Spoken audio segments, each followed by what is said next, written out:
Assalamualaikum warahmatullahi wabarakatuh. Perkenalkan, saya Ayu Aprilianese dari jurusan Tadris Biologi YIN Tulungagung. Di sini saya akan menjelaskan topik yang tak kalah menarik dari video sebelumnya. Tapi sebelum kita bahas lebih lanjut, saya akan menampilkan gambar pada slide pertama. Ada yang tahu makanan apa pada gambar tersebut? Ya, nata de coco dan keju. Kedua makanan tersebut merupakan makanan pada proses fermentasi yang dibantu oleh mikroorganisme. Ada yang tahu mikroorganisme apa? Ya, mikroorganisme yang bernama bakteri. Pada nata de coco, bakteri yang membantu pada proses fermentasi yaitu bakteri Acetobacter psyllinum, sedangkan pada keju yaitu Streptococcus lactis. Ya, di sini saya akan membahas tentang materi bakteri. Apa sih tujuan kita membahas bakteri? Yang pertama, kita akan mengetahui ciri-ciri dari bakteri. Yang kedua, struktur bakteri. Yang ketiga, cara melihat bakteri. Yang keempat, koloni bakteri. Yang kelima, yaitu peranan bakteri pada kehidupan kita sehari-hari. Bakteri berasal dari bahasa Yunani yaitu bakterion atau bakterium yang artinya batang atau tongkat. Yang selanjutnya yaitu ciri-ciri bakteri. Yang pertama, bakteri berukuran kecil yang berdiameter 0,5 sampai 1 mikron dengan panjang 1 sampai 20 mikron. Karena berukuran kecil, maka bakteri tersebut disebut mikroorganisme. Yang kedua yaitu bersifat uniseluler atau bersel satu. Yang kedua bersifat prokariotik atau tidak mempunyai inti sel. Yang keempat hanya dapat dilihat menggunakan mikroskop. Yang kelima mempunyai dinding sel. Yang keenam hidup secara soliter atau berkoloni. Yang ketujuh bersifat kosmopolit atau habitatnya meliputi daerah yang luas. Yang terakhir yaitu beberapa jenis bakteri mampu membentuk endospora pada saat kondisi lingkungan tidak menguntungkan. Selanjutnya saya akan membahas struktur bakteri. Struktur bakteri terdiri dari struktur luar dan struktur dalam. Pada struktur luar terdiri dari dinding sel, kapsul, membran sel, flagella, dan pili. Sedangkan pada struktur dalam terdiri dari sitoplasma, nukleus, ribosom, dan plasmid. Di sini saya akan membahas lebih rinci dari struktur bakteri. Yang pertama adalah flagellum. Flagellum ini adalah alat gerak dari bakteri. Flagellum dibedakan menjadi 5, yaitu yang pertama atrik, yaitu bakteri yang tidak mempunyai flagel. Yang kedua yaitu monotrik, yaitu bakteri yang mempunyai satu flagel di salah satu ujung bakteri tersebut. Yang ketiga yaitu lovotrik, yaitu bakteri yang mempunyai sekumpulan flagel di salah satu ujung bakteri. Yang keempat yaitu amfitrik, yaitu bakteri yang mempunyai sekumpulan flagel di semua ujung bakteri. Yang terakhir yaitu peritrik, yaitu bakteri yang mempunyai flagel di seluruh permukaan bakteri. Yang kedua yaitu pili. Pili strukturnya seperti flagel tetapi lebih pendek dan lebih tipis. Yang kedua, pili tersusun dari protein. Dan pili berfungsi sebagai alat pelekatan saat bakteri melakukan konjugasi. Konjugasi ini merupakan macam dari proses reproduksi seksual. Selanjutnya yaitu dinding sel. Dinding sel berfungsi sebagai pelindung dan pemberi bentuk sel bakteri. Dinding sel terdiri dari peptidoglikan atau gabungan protein dan polisakarida. Bakteri dibedakan menjadi 2 berdasarkan peptidoglikannya, yaitu bakteri gram positif dan bakteri gram negatif. Perbedaan dari bakteri gram positif dan bakteri gram negatif ini adalah dari ketebalan peptidoglikannya. Bakteri gram positif, peptidoglikannya lebih tebal dan saat diwarnai, bakteri akan berwarna ungu. Sedangkan bakteri gram negatif, peptidoglikannya lebih tipis dan saat diwarnai, bakteri akan berwarna merah muda atau merah. Selanjutnya, yang keempat, bakteri plasma. Bakteri plasma ini bersifat selektif permeabel, tersusun dari fosfolipid dan protein, dan fungsinya yang pertama sebagai alat transport elektron dan proton. Yang kedua, alat pengatur pengangkutan senyawa yang masuk atau keluar dari membran sel. Yang terakhir yaitu tempat pembentukan mesosom. Struktur bakteri yang kelima yaitu sitoplasma. Sitoplasma terdapat asam nukleat, karbohidrat, protein, lemak, ion organik, dan kromatofora. Fungsi dari sitoplasma yaitu sebagai tempat terjadinya reaksi kimia sel. Struktur bakteri yang keenam yaitu ribosom. Ribosom merupakan organel berupa butiran-butiran yang tersebar di sitoplasma. Ribosom mengandung RNA dan fungsinya sebagai tempat sintesis protein. Yang ketujuh yaitu bahan inti. Bahan inti ini berfungsi sebagai pusat pengendali aktivitas sel bakteri. Bahan inti ini mengandung DNA sirkuler atau nukleoid. Yang kedelapan yaitu kapsul. Kapsul berupa lapisan lendir yang berbentuk padat dan tebal. Kapsul terdiri dari polisakarida dan air. Fungsi dari kapsul ini yaitu yang pertama, alat pertahanan dan perlindungan bagi bakteri. Yang kedua, mencegah kekeringan pada sel bakteri. Yang ketiga, alat perekatan bakteri pada sel inang. Dan yang terakhir adalah sumber makanan bagi bakteri. Yang kesembilan adalah klorosom, yaitu struktur terletak di bawah membran plasma. Klorosom ini mengandung klorofil yang berperan pada proses fotosintesis. Yang ke-10 yaitu vakuolagas, yaitu hanya dimiliki oleh bakteri air yang melakukan fotosintesis. Vakuolagas ini dapat membuat bakteri mengapung di permukaan air agar memperoleh cahaya matahari. Yang terakhir yaitu mesosom.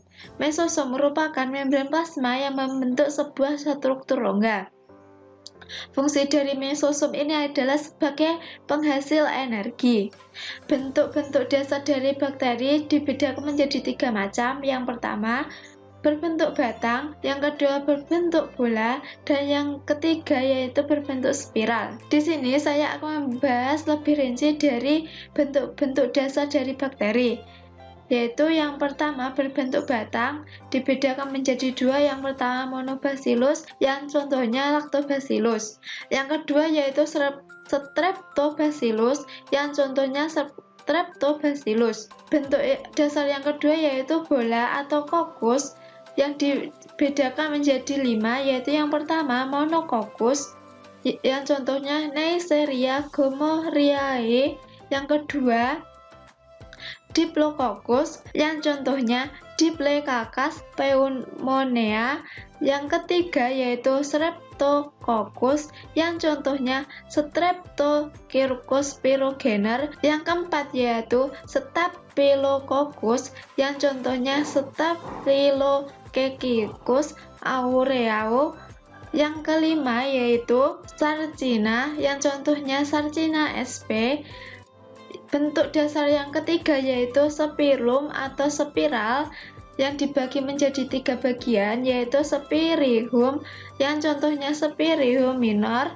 Yang kedua yaitu spiroceta, yang contohnya Treponemi polytum. Dan yang terakhir yaitu koma, yang contohnya Vibrio koma. Selanjutnya yaitu reproduksi bakteri. Reproduksi bakteri ada 2 macam, yaitu secara seksual dan aseksual. Secara seksual terjadi karena pertukaran materi genetik atau DNA. Pertukaran tersebut disebut paraseksual atau rekombinan genetik. Pada rekombinan genetik ini, bakteri menghasilkan dua sel bakteri yang mempunyai materi genetik kombinasi dari keduanya. Proses dari rekombinasi genetik yaitu yang pertama, transformasi, yaitu proses pemindahan materi genetik berupa DNA ke dalam sel bakteri. Yang kedua yaitu transduksi. Transduksi merupakan perpindahan materi genetik dari satu bakteri ke bakteri lainnya melalui perantara bakteriofag. Bakteriofag ini merupakan virus yang menyerang bakteri. Yang terakhir yaitu konjugasi. Konjugasi merupakan perpindahan DNA secara kontak langsung antara sel bakteri yang berdekatan. Selanjutnya yaitu reproduksi seksual. Reproduksi seksual dilakukan dengan proses pembelahan biner.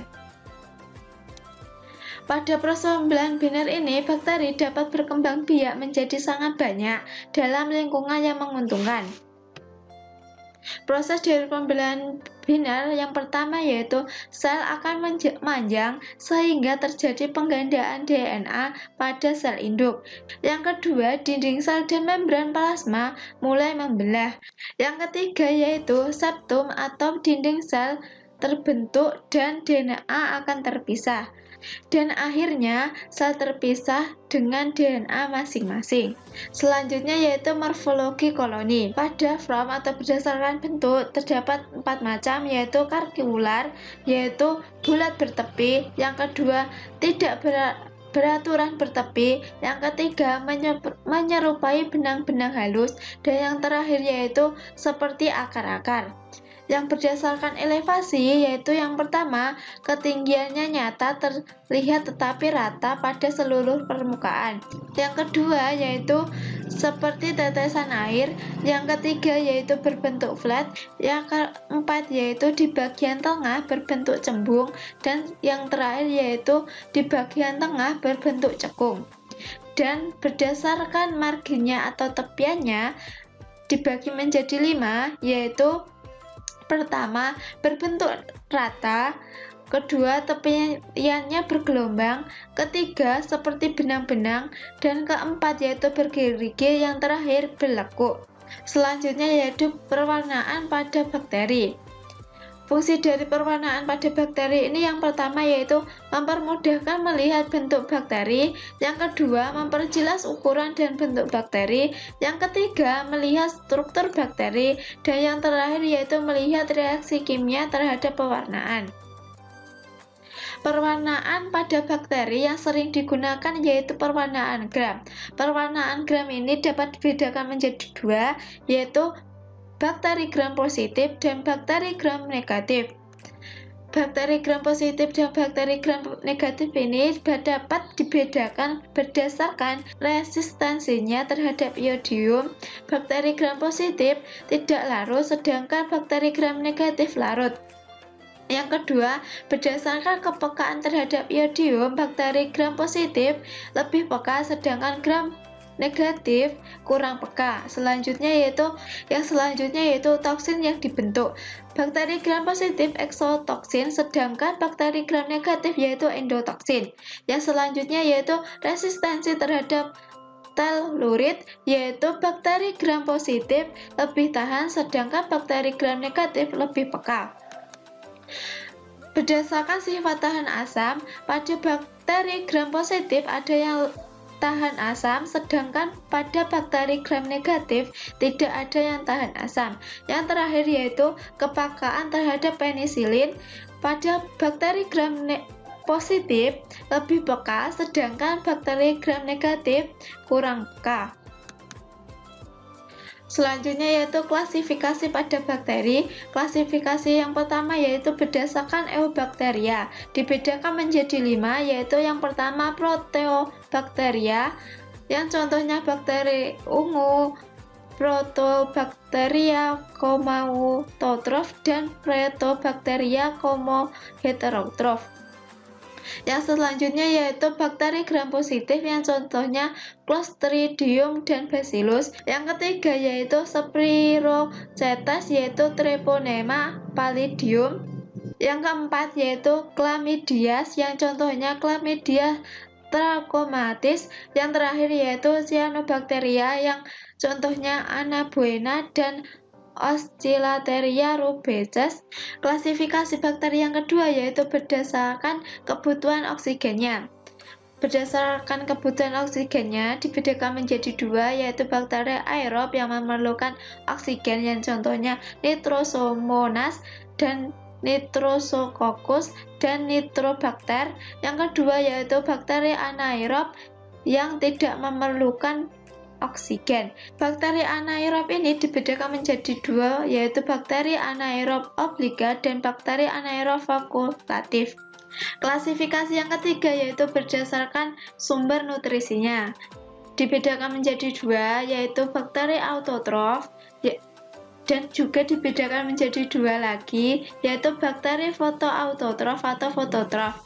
Bakteri ini memperoleh sumber nutrisinya dari cahaya matahari yang contohnya yaitu bakteri hijau dan bakteri ungu.